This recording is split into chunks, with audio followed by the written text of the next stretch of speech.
तो दोस्तों आज हम फिर से आपके लिए लेकर आए हैं देश दुनिया की तमाम ताजा बड़ी खबरें। सबसे पहली बड़ी खबर में आपको बताएंगे कि पाकिस्तानी महिला सीमा हैदर की पता चल गई मोदी अमित शाह को सच्चाई। सीमा हैदर को डाला जाएगा अब जेल में, बच्चों को भेजा जाएगा वापस पाकिस्तान। गुलाम हैदर आ रहा है भारत, सचिन मीना और सीमा का रो रो कर बुरा हाल। वहीं आपको बताएंगे दोस्तों की अतीक अहमद की हत्या के बाद अब उनकी पत्नी शाइस्ता को पकड़ने के लिए योगी सरकार ने देश में लगाए 5000 कैमरे। वहीं आपको बताएंगे दोस्तों की पाकिस्तान चीन ने मिलकर मोदी को दी धमकी, कहा अरुणाचल प्रदेश और कश्मीर में ना हो G20 समिट वरना भारत को देंगे जवाब। वहीं आपको बताएंगे दोस्तों कि कर्नाटक के एक स्कूल में फिर से हिंदू मुस्लिम की टीचरों ने की लड़ाई शुरू, कहा भारत हिंदुओं का है, मुसलमान चले जाओ पाकिस्तान। वहीं आपको बताएंगे दोस्तों कि चंद्रयान 3 लॉन्च करने वाले एक वैज्ञानिक की आज हुई मौत, पूरे देश में शोक की लहर।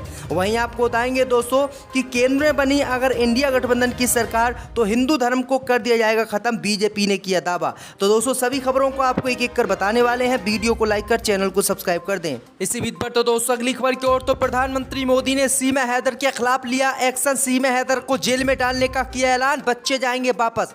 जय दोस्तों आपको बता दें कि पाकिस्तानी महिला सीमा हैदर पर मोदी सरकार बड़ा एक्शन लेने जा रही है। मोदी सरकार ने प्लान बनाया है कि सीमा हैदर जैसे ही पाकिस्तान की जासूस निकलती है उसको जेल में डाल दिया जाएगा और उसके बच्चों को पाकिस्तान वापस भेज दिया जाएगा। दरअसल आपको बता दें कि सीमा हैदर के पाकिस्तानी पति गुलाम हैदर ने भी मोदी सरकार से सीमा हैदर को जेल में डालने की मांग की है और बच्चों को पाकिस्तान वापस भेजने की मांग की है। दरअसल आपको बता दें कि सीमा हैदर का पति गुलाम हैदर इस समय सऊदी अरब में नौकरी कर रहा है और उसने ऐलान किया है कि जैसे ही उसे भारत का वीजा मिलता है वो पाकिस्तान से भारत जरूर आएगा और अपने बच्चों को लेकर जाएगा और सीमा हैदर को जेल में डलवाएगा। वहीं आपको बता दें कि गुलाम हैदर ने कहा है कि सीमा हैदर ना तो दफनाने और ना ही जलाने के लायक है, इसकी जगह सिर्फ जेल में है या फिर इसे मौत की सजा दी जाए। तो ये बड़ी अपडेट आई दोस्तों कि सीमा हैदर जल्दी गिरफ्तार हो सकती हैं। इसी बीच पर तो दोस्तों अगली खबर की ओर तो अतीक अहमद की हत्या के बाद शाइस्ता परवीन को पकड़ने के लिए योगी सरकार ने लगवाए 5000 कैमरे।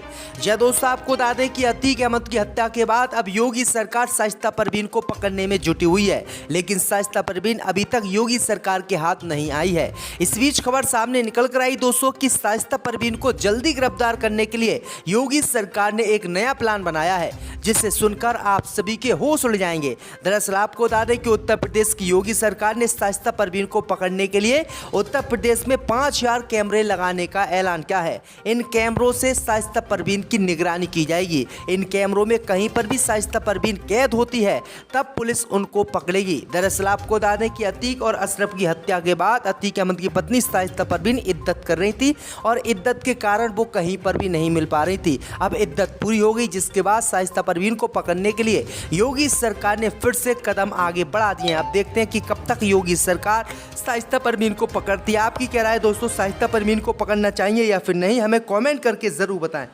इसी बीच पर तो दोस्तों अगली खबर की ओर तो चीन पाकिस्तान ने मिलकर मोदी को दी धमकी, कहा अरुणाचल प्रदेश और कश्मीर में ना हो G20 समिट। जय दोस्तों आपको बता दें कि केंद्र की मोदी सरकार भारत में 9 और 10 सितंबर को प्रगति मैदान में G20 शिखर सम्मेलन की मेजबानी करने के लिए पूरी तरह से तैयार है। दुनिया भर के प्रमुख भारत आ रहे हैं। इस बीच खबर सामने निकल कर आई दोस्तों कि G20 की बैठक से पहले ही पाकिस्तान और चीन ने मोदी सरकार को खुली धमकी दे दी है। पाकिस्तान चीन ने कहा कि G20 समिट ना तो अरुणाचल प्रदेश में किया जाए और ना ही कश्मीर में किया जाए। अगर इन दोनों जगह पर मोदी सरकार ने G20 समिट किया तो हम इसका विरोध करेंगे और हमला भी भारत पे करेंगे।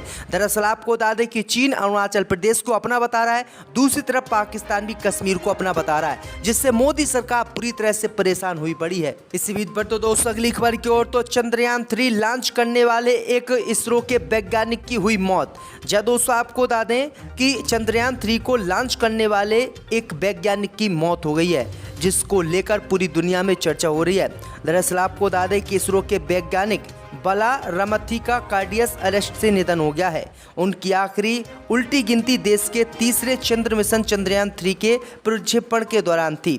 उन्होंने श्रीहरिकोटा में रॉकेट लॉन्च की उल्टी गिनती में अपनी आवाज़ दी थी। चंद्रयान 3 को 14 जुलाई को हरिकोटा से सतीश धवन अंतरिक्ष केंद्र से लॉन्च किया गया था।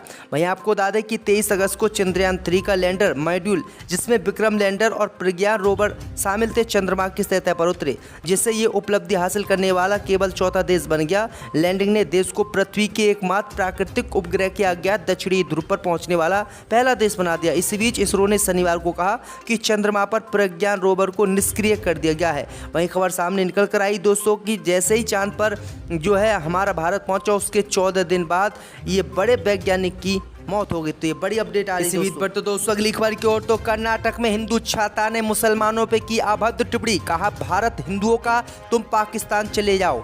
जी दोस्तों, आपको बता दें ये बड़ी खबर सामने निकल कर आई दोस्तों कि कर्नाटक के शिवमोगा में एक बार फिर से हिंदू मुस्लिम का फसाद स्कूल में सामने आया है। दरअसल आपको बता दें कि जहां एक महिला टीचर ने स्कूल के मुस्लिम छात्रों को पाकिस्तान जाने की सलाह दी। दरअसल आपको बता दें कि छात्रों से टीचर ने कहा कि भारत तुम्हारा देश नहीं है, भारत तो हिंदुओं का है, तुम्हारा देश तो पाकिस्तान है और तुम पाकिस्तान चले जाओ। भाई आपको बता दें कि जिसके बाद ये मामला काफ़ी गर्म आया और फिर स्कूल टीचर के खिलाफ कार्रवाई की गई है। स्कूल टीचर की जांच शुरू हो गई है और उस स्कूल से ट्रांसफ़र भी कर दिया गया है। इससे पहले हिजाब और भगवा कपड़े को लेकर भी कर्नाटक में विवाद हुआ था और हिजाब पर कर्नाटक की सरकार ने बैन भी लगा दिया था। तो ये बड़ी अपडेट आई दोस्तों कि इस तरह की घटना अब भी कर्नाटक में रुक नहीं रही है। इसी बीच पर तो दोस्तों अगली खबर की ओर, तो काशी विश्वनाथ मंदिर के पुजारी से एयरपोर्ट पर दुर्व्यवहार, झोला छीनने और तिलक पर की अभद्र टिप्पणी। जब दोस्तों आपको बता दें कि वाराणसी के बाबतपुर स्थित लाल बहादुर शास्त्री अंतर्राष्ट्रीय एयरपोर्ट पर रविवार को विश्वनाथ मंदिर के पुजारी से दुर्व्यवहार करने का मामला सामने आया है। पुजारी का आरोप है कि महिला सुरक्षा कर्मियों ने उनके साथ दुर्व्यवहार किया और वेशभूषा व तिलक पर भी टिप्पणी की। मामला संज्ञान में आने के बाद अधिकारियों ने जांच शुरू कर दी है। रविवार को सुबह करीब 8:30 बजे विश्वनाथ मंदिर के पुजारी देव मिश्रा आकाश एयरलाइंस से मुंबई जाने के लिए एयरपोर्ट पहुंचे। उन्होंने बताया कि मेरी फ्लाइट 9:05 पर थी। प्रवेश के दौरान CISF की 2 महिला सुरक्षा कर्मियों ने उन्हें जांच के नाम पर रोक लिया। पुजारी का कहना है कि अपने हाथ एक बैग भी लिया था और माथे पर चंदन तिलक लगाया था। उन्होंने दोनों ने बैग छीन लिए और मुझे गाली दी और मेरे साथ दुर्व्यवहार किया। तो ये बड़ी अपडेट आ रही क्योंकि उनकी वेशभूषा देखकर वो काफ़ी नाराज़ हो गए कि इस तरह के लोग किस तरह से एयरपोर्ट पर आते हैं। इसी बीच पर तो दोस्तों अगली खबर की ओर, तो कनाडा ने इंडिया के साथ रोकी फ्री ट्रेड एग्रीमेंट की बातचीत, मोदी सरकार के लिए झटका। जी दोस्तों आपको बता दें कि कनाडा से मोदी सरकार को बड़ा झटका लगा है। कनाडा ने भारत के साथ मुक्त व्यापार समझौते के लिए बातचीत रोक दी है। अधिकारी के मुताबिक अब दोनों देश भविष्य में दोबारा बातचीत शुरू करने के बारे में आपसी सहमति से फैसला करेंगे। सिर्फ 3 महीने पहले दोनों देशों ने कहा था कि उनका उद्देश्य इसी वर्ष एक प्रारंभिक समझौता करना है। कनाडा और भारत एक व्यापक आर्थिक साझेदारी समझौते के बारे में 2010 से बातचीत कर रहे हैं।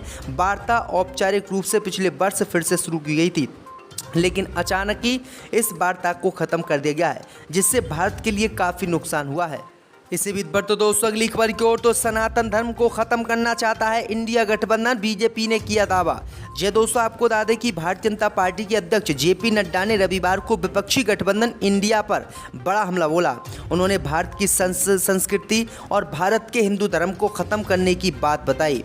उन्होंने कहा है कि इंडिया गठबंधन जो है वो भारत से हिंदू धर्म को ख़त्म करना चाहता है और इसलिए ये इंडिया गठबंधन हुआ है। दरअसल आपको बता दें कि तमिलनाडु के मुख्यमंत्री MK स्टालिन के बेटे उदयनिधि स्टालिन ने हिंदू धर्म को ख़त्म करने का कल ही ऐलान किया था। उन्होंने कहा था कि हिंदू धर्म को हर कीमत पर ख़त्म कर देना चाहिए क्योंकि ये मलेरिया, डेंगू और कोरोना महामारी की तरह है। जिस तरह से कोरोना महामारी, मलेरिया, डेंगू ने भारत के बहुत लोगों को ख़त्म किया, उसी तरह से हिंदू धर्म भी ख़त्म कर रहा है। इसलिए ये एक बीमारी है और इस बीमारी को ख़त्म करना चाहिए। इसके बाद कई इंडिया गठबंधन के नेताओं ने उनकी बात का समर्थन किया। इसी पर बीजेपी नाराज़ हो गई और बीजेपी ने अब इंडिया गठबंधन को हिंदू धर्म को ख़त्म करने वाला बता दिया। आपकी क्या राय दोस्तों इस खबर में हमें कमेंट में ज़रूर बताएं। इससे जाहिर हो रहा कि आज़म खां के साथ बदले की भावना से काम किया जा रहा है। इन अल्फाज से या ये जो ऑफ़र आया है, इसका मतलब तो ये है कि इस वक्त जानबूझकर इंटेंशनली या और प्रैक्टिकली ये उनके साथ जो कुछ किया जा रहा है जानबूझकर किया जा रहा है। हाँ, आजम खान के लिए अब पार्टी क्या एक्शन लेगी चुनाव से पहले? भाई अखिलेश यादव और सारी पार्टी उनके साथ है। बेल भी मिल गई है उनके बेटे को, अब्दुल्ला आजम खान को, लेकिन अभी तक 3 हफ्ते का समय भी दिया था कोर्ट ने। क्योंकि कोर्ट का मामला है, हम कोर्ट में के मामले में आवाज़ तो उठा सकते हैं लेकिन फैसला उनके हाथ में है। ये अगर ये इन्होंने बहुत तरकीब से ये काम किया है कि सारा उनकी सारी यानी मुकदमात और ये कोर्ट के ज़रिए से यानी जुडिशरी में कर दिए। अब जुडिशरी फैसला करेगी, तो इसलिए वो इस तरकीब से अपने आप को बचाए रखना चाहते हैं और उनको छोड़ना भी नहीं चाहते।